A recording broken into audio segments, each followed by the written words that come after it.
तहफ़्फ़ुज़ नामूस रिसालत माज़ का शुक्रगुज़ार हूँ कि उन्होंने देर आयत दुरुस्त आयत आज ये आवाज़ बुलंद करने के लिए प्रेस कॉन्फ्रेंस मुनक़्क़द की है। पूरा महीना हो गया, बेगुनाह लोग घरों से उठाए हुए हैं, दरवाज़े तोड़ के, खिड़कियाँ तोड़ के, मस्जिदों में जूतों समेत पुलिस ने घुस के, रात की तारीकी में वो लोग भी उठाए हुए हैं जिनका किसी सियासी जमात से ताल्लुक़ नहीं है, जो किसी मुज़ाहरे में नहीं गए, और जो गए भी हैं वो नामूस रिसालत के लिए अगर कोई मुज़ाहरे में गया है तो क्या इस मुल्क में नामूस रिसालत के लिए निकलना जुर्म है? 126 दिन वाले धरने वालों तो इक़्तिदार में बैठे हुए हैं, और जो नामूस रिसालत के लिए निकले, जिन्होंने कोई तोड़ फोड़ नहीं की, जिन्होंने कोई तशद्दुद नहीं किया, जिन्होंने कोई लाक़ानूनियत का रास्ता नहीं अपनाया, उनको भी पकड़ा है, और जो बेचारे गए भी नहीं उनको भी पकड़ा हुआ है। तकरीबन सवा में पूरा रमज़ान मुबारक और ईद उनकी जेलों में गुजरी है।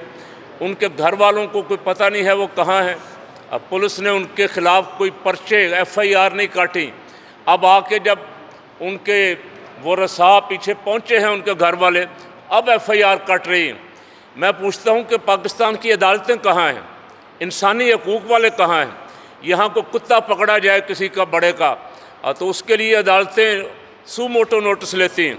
यहाँ पाकिस्तान के वो तबका जो मुहिब वतन है, जिसने हमेशा दहशतगर्दी के ख़िलाफ़ कुर्बानियाँ दी, और उसकी बहुत बड़ी उसका ज़िंदा सबूत हमारे पास डॉक्टर सरफराज नईमी साहब शहीद रहमतुल्लाह अलैह की सूरत में उनके मज़ार के पास हम बैठे हुए हैं।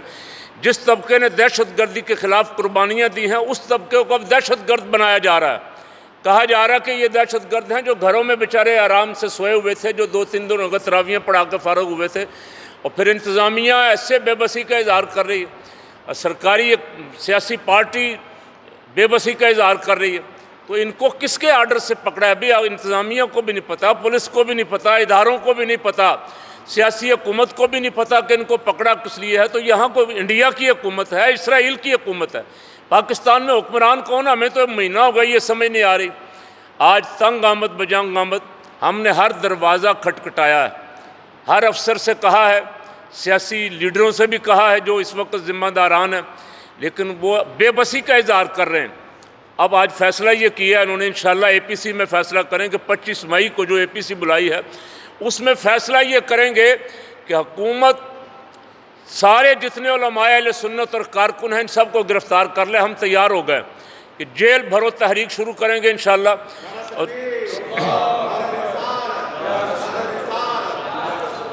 जेल भरो तहरीक भी ये सिर्फ लाहौर में नहीं, पूरे मुल्क में आप अंदाज़ा नहीं लगा सकते कि लोग बेचारे किस तरह बेकरार बैठे हुए, सिर्फ इस आवाज़ पे लब्बैक कहने के लिए कि कोई हमारा लीडर हमें आके आवाज़ दे के हम बाहर निकलें।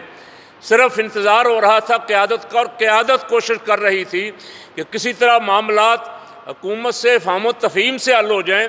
लेकिन बेहद अफसोस के साथ कहना पड़ रहा है कि इंतज़ामिया ने जिस तरह हमारे साथ धोखाबाजी की है, इंतज़ामिया ने चक्करबाजी की है, और सियासी हुकूमत ने जिस बेबसी का इज़हार किया है, इससे तो बेहतर था खान साहब आपकी हुकूमत इस्तीफ़े दे देती, घर चली जाती।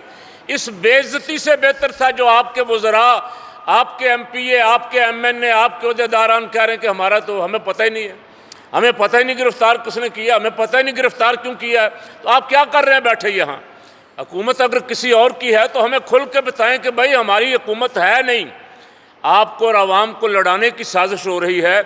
हम नहीं चाहते थे, बड़ी देर सब्र करने की कोशिश की कि इस वक्त बहुत बड़े बड़े मसले आलम इस्लाम को दरपेश हैं, ख़ुसूसन फ़लस्तीन का मसला, जिसके बारे में डॉक्टर साहब ने भी आपके सामने गुफ्तगू फरमाई। हम किसी और मसले की तरफ आवाम को चाहते नहीं थे कि इनकी तवज्जो कहीं और जाए। आपके नाअहल वज़रा और मशीरों ने कोशिश की कि इस कौम को चांद के मसले में उलझा दें, कभी किसी मसले में उलझा दें। जिस महल्ले से आपने एक ख़तीब, इमाम, मुअज्जिन, मस्जिद का खादिम भी उठाया हुआ है, वो सारा महल्ला किस तरह सुकून के साथ रह सकता है? वो इंतज़ार कर रहे हैं कि हमें को आवाज़ दें।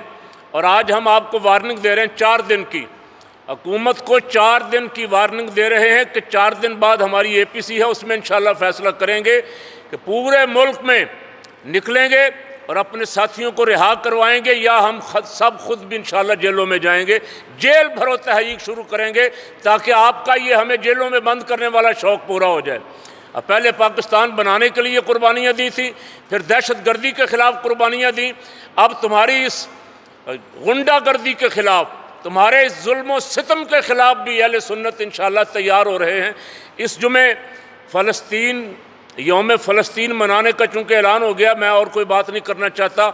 आने वाला जुमा अगर उस तक और APC के फ़ैसले के बाद भी हमारे गिरफ़्तार कारकुनों की रिहाई न हुई तो आने वाला जुमा पूरे मुल्क में इंशाअल्लाह यौम एहतजाज पुलिस के ख़िलाफ़ और इंतज़ामिया के ख़िलाफ़ करेंगे, जिन्होंने हमारे लोगों को नाहक गिरफ़्तार किया, थानों में रखा हुआ है और शनाख्त के नाम पे महीना महीना हो गया, शनाख्त ही नहीं हो रही।